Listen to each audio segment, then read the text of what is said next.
নমস্কাৰ, আজি হৈছে ইংৰাজী 2024 চনৰ আগষ্ট মাহৰ 28 তাৰিখ বুধবাৰ। আহকচোন থোৰতে জানি লওঁ আজিৰ দিনটোৰ বিষয়ে।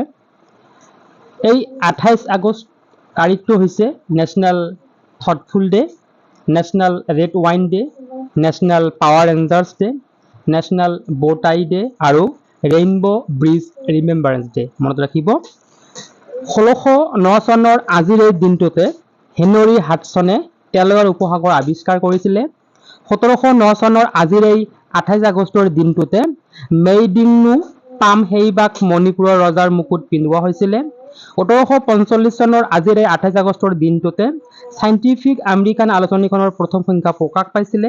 1900 চনৰ আজিৰ এই দিনটোতে টয়োটা মটৰ্ছ এটা স্বতন্ত্ৰ কোম্পানী হৈ পৰিছিলে। 1952 চনৰ আজিৰ এই 28 আগষ্টৰ দিনটোতে ভাৰতৰ 44 সংখ্যক মুখ্য ন্যায়াধীশ জগদীশ সিং শেখৰৰ জন্ম হৈছিল। 1983 চনৰ আজিৰ এই 28 আগষ্টৰ দিনটোতে শ্ৰীলংকাৰ ক্ৰিকেট খেলুৱৈ লাচিত মালিংগাৰ জন্ম হৈছিলে। ধন্যবাদ।